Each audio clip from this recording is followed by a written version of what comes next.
Hey guys, Angry Joe here, and this here is Apex Legends, a game that came absolutely out of nowhere. I'm really sorry, guys. I've been kind of sick over the past few days, but I have been playing this since it came out, and I gotta tell you, this is a surprise. It was initially a shock, right? But I gotta say, by the end of it, this is now my new favorite Battle Royale. And that's mostly in part due to it being completely free to play. That's right, this is basically Titanfall's universe. This game is set in Titanfall's universe. And this is what Respawn Entertainment is making next. Now, it has been confirmed that this game is pretty much what Titanfall 3 evolved into. They were working on Titanfall 3, then they kind of evolved it into a Battle Royale. And so from that perspective, I was really disappointed because I obviously love Titanfall. I love the campaign. I love the multiplayer. I love mechs. That's what I'm all about. But I do also love Battle Royale ever since Call of Duty Blackout. And if I take this game completely on its own, let's separate for a moment that this was, a Titanfall 3 and it evolved into this. And the fact that it's, it seems like it's cashing in on a fad, right? Because, it's EA and it's a Battle Royale and it's yet another one in this kind of situation. But, here at the Angry Joe Show, I take all games one at a time and give them a fair shake. And I'm telling you guys, this game is a lot of fun, and it's now my new favorite Battle Royale. So yeah, I'm going to have to come up with a new rating system. I can't do this like 1 out of 10 for free-to-play games. I mean, it's probably not because it would get a bunch of free points. I'm going to have to come up with a system like legendary, worth playing, meh, and garbage. Bullshit. B-O-O shit. Like microtransactions and pay to win. This is not microtransactions, pay to win. All of it is cosmetic in the store, so that's good. This is, in fact, the most un-EA type game I've ever played. Un-EA economy type game with microtransactions. Number one, they tell you the exact probability. You're 100% guaranteed to get a rare in these free packs. You get a pack every time you level up. You're given very generous amounts of coins and stuff in in-game currency, which you can all unlock this stuff for free. In-game currency. There are legendary skins, yes, that cost money, or you have to find them in packs, but you can also craft them with crafting materials, which is given to you at a regular rate. Why is all this so unlike EA? Because EA had no hand in its development. It's all Respawn. So that kind of makes sense. So what makes this Battle Royale more unique than other Battle Royales? Well, as you can see here, they're ability-based. So I'm going to go ahead and pick Wraith, who, in my opinion, is one of the most powerful ones that she can phase in and out. Survivability is hella good. And they've got these little abilities that you can fire off with Q and an ultimate that you can fire off with Z. That guy, for example, puts up a shield. These are little things that you can customize. Their banners, your little diamonds, the kill information that you can show off to people. Here's the champion squad. This guy's obviously been playing longer than we have. He's got some 50 kills. So right away already, I'm the jump master. That's another little unique mechanic to this game. I am going to let people know I want to go to the Thunderdome. The interface in this game is just so much better. I actually control where we jump, and I am moving all of these people together. Usually here at the Thunderdome, you're going to find some higher level armor, some purple armor. So that's why I go to the Thunderdome all the time. Now, you can go ahead and break off from the group. This looks so cool, by the way. And the music is so freaking good.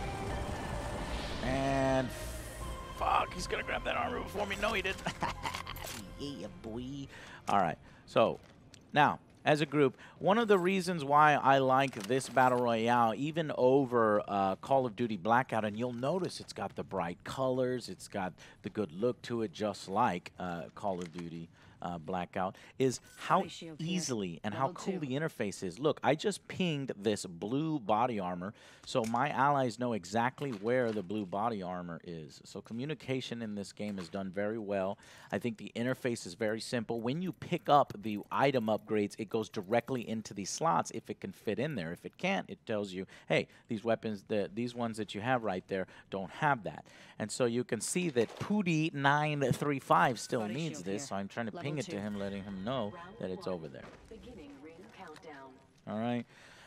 So you're not able to see it because my screen is in the way, so let me pull my screen out of the way for 1 second here. As you can see there in the bottom right of the screen, the weapon there, and as I pick up these items, you'll see the little squares there show that I've got an epic shotgun bolt, which is going to upgrade these dang weapons. But it's just very easy. You open up the map and you can tell people, yeah, let's go to the Thunderdome or let's go to Skull Town. And even when it doesn't have a specific name, if you look there at the top left, Southeast Settlement, and it tells you mid-tier loot. So over here, if you come here, you'll find mid-tier loot.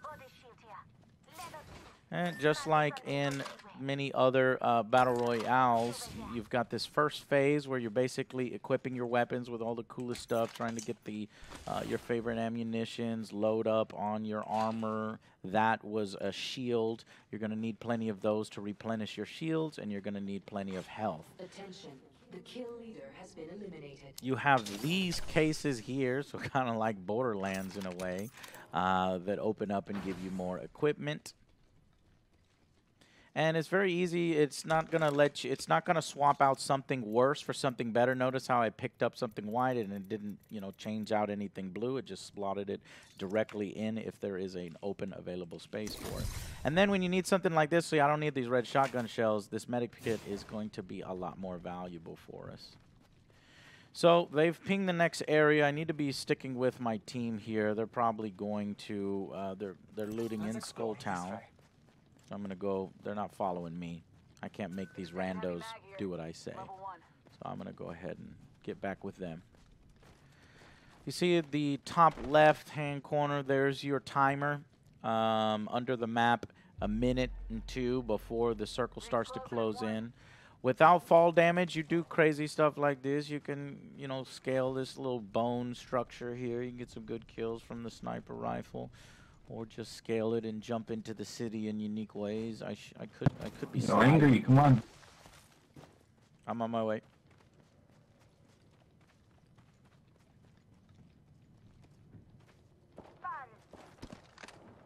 Contact.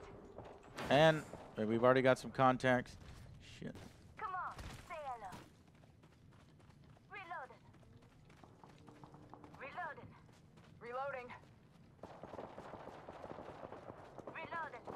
Shit, am I gonna get there in time? I don't know. Reloading.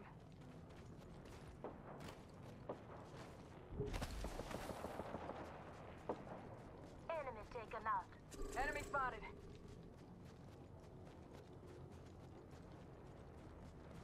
Oscar Mike. Here we go. Warning. Ring movement in progress. Okay. Knocking at the door. Spotted. Double timing. Either way. Reloading. Even my shields are recharged. Reloading. Double timing. Eyes up. Grenade. There we go. Good job. Reloading. Close squad down. Oh, shit, get in here. Package being delivered. You hear that? There's a care package coming down. Alright, so we've got an ammunition we can get. We've got a helmet, medikit, syringes, etc., etc. Reload here. Spitfire and the green ammunition. Very cool, very cool. So then you can loot these areas. One of the other unique things about the game is the fact that, let me get these heavy rounds, is that you can spawn in your allies even if they die with their dog tags. So these green areas on the map, even if somebody dies, if you manage to sort of win that engagement with the enemy team and control the area, you can pick up the dog tag off of your dead ally and then turn it in at those green areas, and then they will essentially... Oh shit, we can get on this ship. That's another unique thing. They'll respawn. So when this ship will occasionally come down, you go ahead and grab another rappel here, a rappel up to the top rather. Supply ship over there. And let's see what kind of stuff we have on the ship. So there's no vehicles. They do tease you. There's some tanks here and there if you look at the map. But unfortunately, they're not real. And you can't pilot them. Oh shit, my bad. And hold 3 to holster your weapons faster, so we're going to take some damage. I wasn't paying attention to the circle. But it's right there. Let's go to the bunker. Careful, no kill leader. Alright, there we go. And then all you need to do is go to 4 and use one of these smaller health kits to heal you. I only got some bigger ones, so I'm going to hold that off. And sometimes there's no need to, you know, rush things. So... assessing the situation. I've done pretty poorly in collecting stuff for my guns and upgrading my guns, but I am safe by the fact that I have such, you know, good gear. Well, I got the body shield down to blue. All right, that care package is coming in over there. That's usually going to be seen. Let's explore this way. Where is my marker? Let's go this way. And how do we get... Oh, there we go.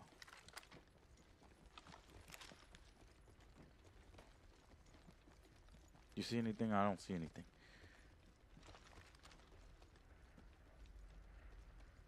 Target over there. Enemy spotted.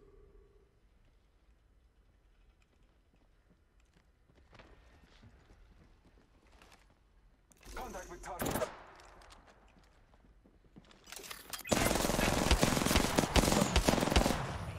Battling the enemy. I'm taking shots. Reloading. Taking a moment. Charging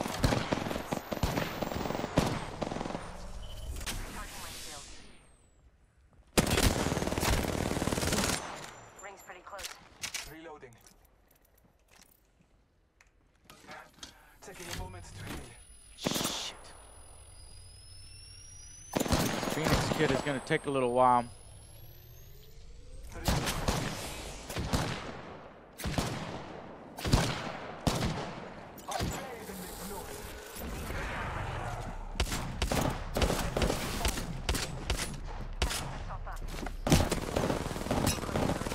Ooh, bad aim. Very bad aim. I'm taking shots. Need to recharge my shields.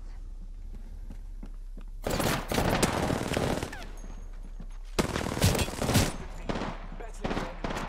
Reloading. Okay, I'm making a bunch of fuck ups. In order to get back in this fight, I'm going to need a Phoenix kit. Reloading. Reloading. Running out of ammunition, though. Reloading. Use the map as your guide. Recharging my shield. Marking our surroundings.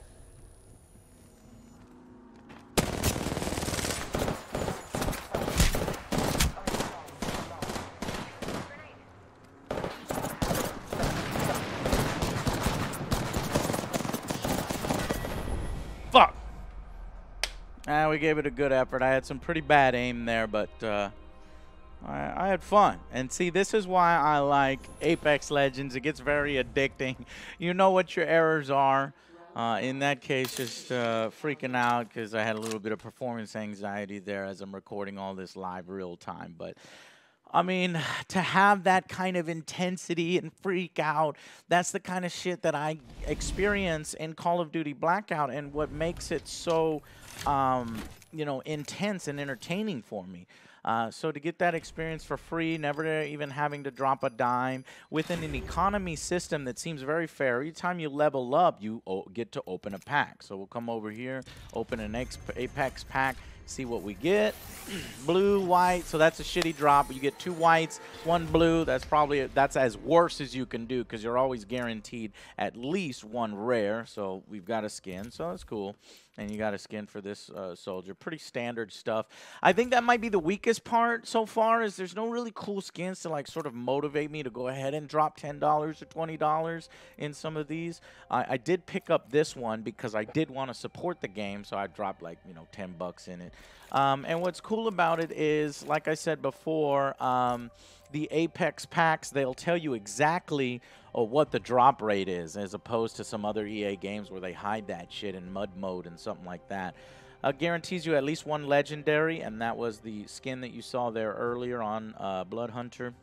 After 30 packs, you'll get at least 1 of those. And honestly, for this, I'm not inspired to drop, you know, $10, $13 on this to buy that. So they're gonna need to come up with more enticing things so that people can actually, you know, support the game that they want. But one of the things that I want in particular is this is the legendary that I got, but there's also this one, which is more AngryJoe colors. So I can get this if I unlock it, and I can actually craft these. So if I don't want to try to, you know, open box after box to try to hit the exact drop, I can just use this type of resource and play a bunch of games and get that. So you get resources pretty fair.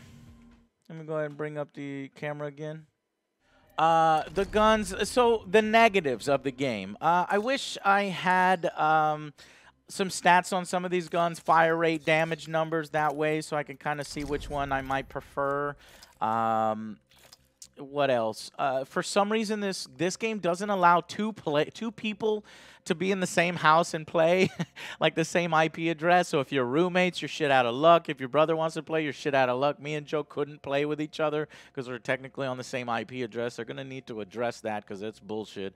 I think it has something to do with, you know, I don't know, exploits in free-to-play games or something like that. But I have never run into that before, and me and Joe really wants to play from obviously our command headquarters office location here. So, but Apex Legends, man, it is not what I expected, nor what I was hoping for the Titanfall franchise, but it ends up being one of the best battle royale experiences. So if I had to give you an initial rating on this release, now granted, there's not a lot of content, so that's a kind of another negative. There's only 1 mode currently, so this isn't a Fortnite killer. This isn't the ultimate end-all be-all battle royale because it's only got 1 mode and 8 characters. 2 of these characters are locked, but you do get currency pretty fast enough to where you'll be able to unlock one of these 2 fairly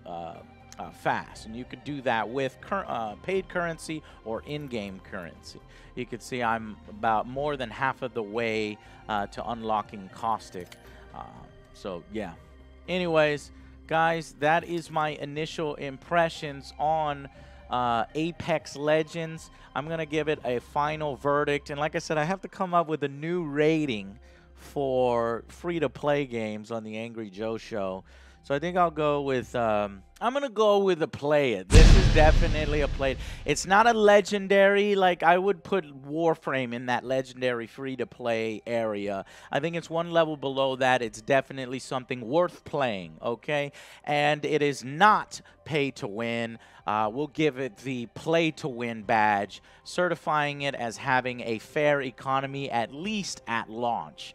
So I'm encouraged what I've seen here. And it definitely does show the fact that EA had no hand in this, balancing the economy and stuff. And that might be why it seems like they're being rather fair with the economy, and progression happens, you know, pretty fairly like that. So, other negatives, I know there's a little scatterbrained.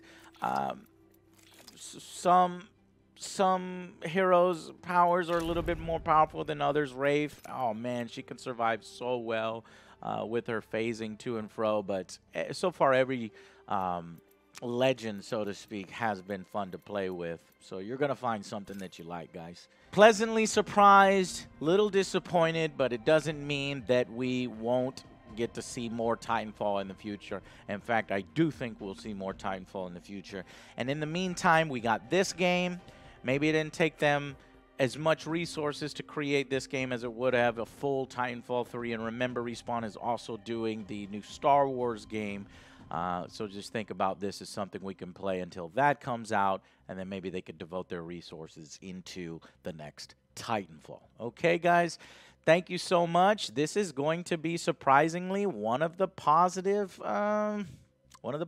EA games, mainly because they had nothing to do with it and no hand in its development. All right, guys. Thank you so much, and we'll see you on the next Angry Joe Show. Bye, guys.